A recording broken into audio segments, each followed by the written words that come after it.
Assalamualaikum warahmatullahi wabarakatuh. Selamat pagi, selamat siang. Jumpa lagi dengan Arlin Sri Purwati. Bagaimana kabar Bapak Ibu semua? Mudah-mudahan Bapak Ibu semua dalam keadaan sehat. Hari ini kita akan membahas tentang topik belajar dari rumah atau biasa dikenal dengan BDR di masa pandemi COVID-19.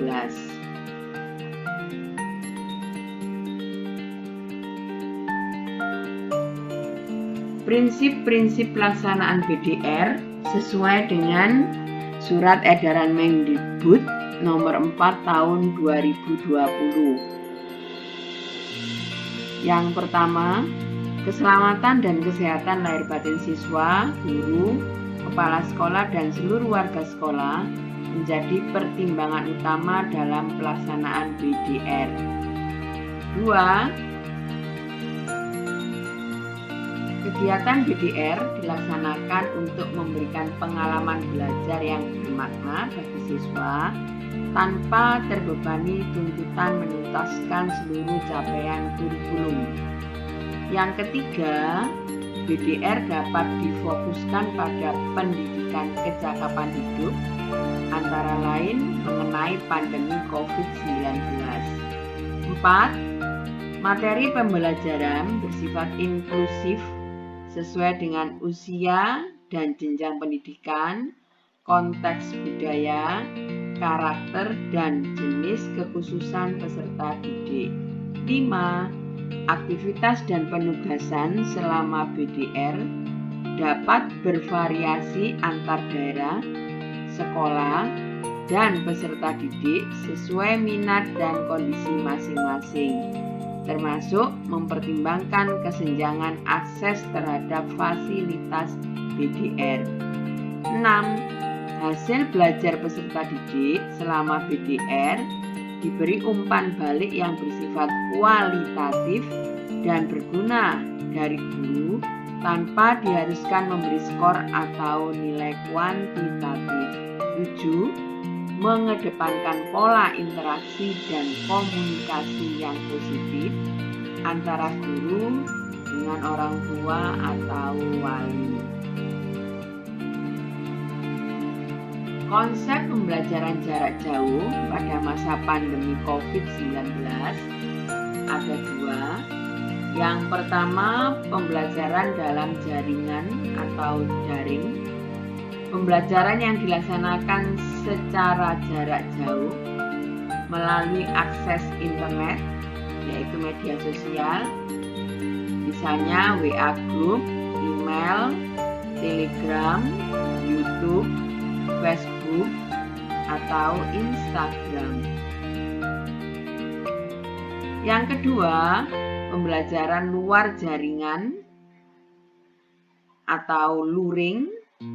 Pembelajaran jarak jauh yang dilaksanakan tanpa akses internet melalui modul materi, buku, radio, televisi, dan lingkungan sekitar. Faktor yang harus diperhatikan dalam membimbing anak selama belajar dari rumah. Yang pertama, doa. Yang kedua, niat yang tulus. Yang ketiga, kesabaran. Yang keempat, bijaksana. Yang harus diketahui orang tua atau bapak ibu tentang peran anak sebagai peserta didik selama pembelajaran jarak jauh. Yang pertama, tentunya menyiapkan perangkat pembelajaran berupa buku, alat tulis, dan media lainnya. Yang kedua, pastikan peserta didik atau putra-putri Bapak Ibu dapat berkomunikasi dengan lancar dengan guru. Yang ketiga, peserta didik atau putra-putri Bapak Ibu mengajak orang tua untuk mendukung proses pembelajaran. Berikutnya, menyiapkan tempat di rumah yang cukup nyaman untuk belajar. Kemudian, memahami jadwal pelajaran serta tujuan pembelajaran. Aktif dalam diskusi dengan guru. Kemudian, menyelesaikan tugas dari guru, mengajak diskusi orang tua. Mengumpulkan tugas dan foto pembelajaran jika ada. Menyampaikan ke guru atau orang tua jika ada kesulitan saat kegiatan belajar. Kemudian yang terakhir, menuliskan rencana kegiatan sesudah belajar hari ini.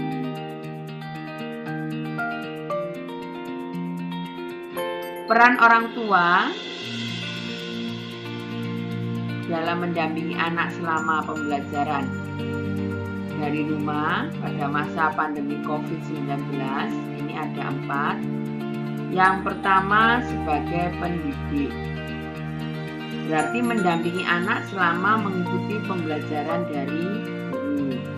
Yang kedua, sebagai fasilitator, sebagai penyedia media pembelajaran. Yang ketiga, sebagai motivator, selalu memotivasi anak agar tetap semangat. Yang terakhir, sebagai direktur, membimbing anak untuk mencapai keberhasilan.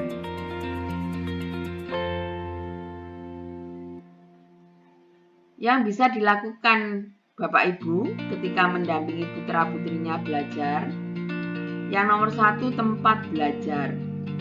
Salah satu faktor untuk mendukung suasana belajar si anak, pilihlah tempat atau ruangan yang terang dan nyaman. Yang kedua, rentan waktu belajar. Sebelumnya, orang tua, Bapak Ibu harus memahami kemampuan anaknya masing-masing. Berikan jeda waktu anak untuk beristirahat selama kegiatan belajar.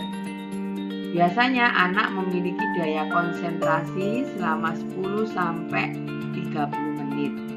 Setelah itu, berilah waktu untuk si anak istirahat untuk minum atau makan. Yang ketiga, memahami gaya belajar anak. Pahami gaya belajar yang sesuai untuk anak agar memaksimalkan efektivitas belajarnya. Beberapa gaya belajar antara lain ada 3: visual, auditory, kinestetik. Ini 3 gaya belajar yang dikenal di dunia pendidikan. Yang pertama sekarang, gaya belajar visual.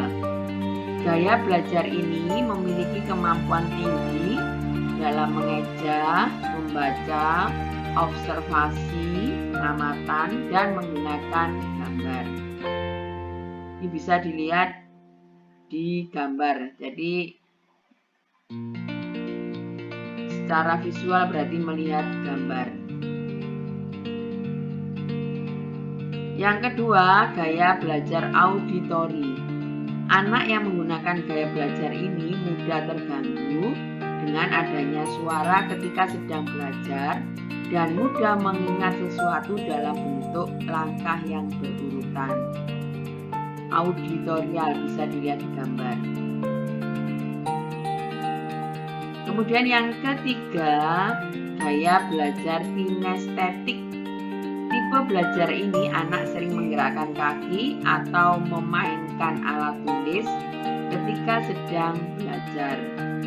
Dengan cara tersebut, anak akan merasa lebih mudah mengingat apa yang sedang mereka kerjakan. Gaya belajar kinestetik. Yang keempat, perilaku orang tua.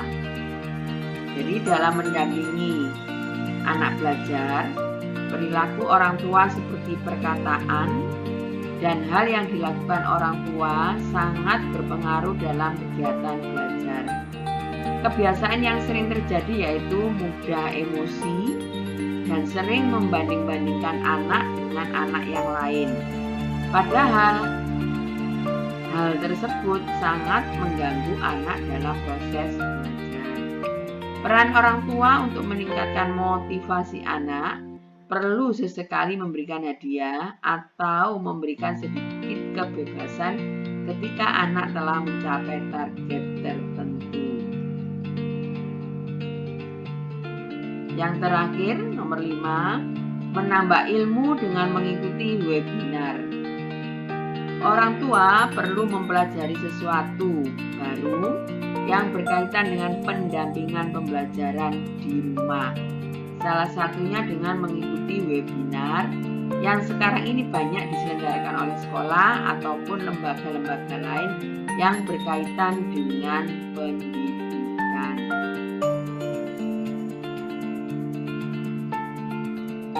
Demikian yang bisa saya sampaikan tentang topik BDR, belajar dari rumah.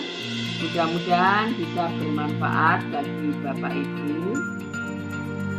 Terima kasih. Wassalamualaikum warahmatullahi wabarakatuh.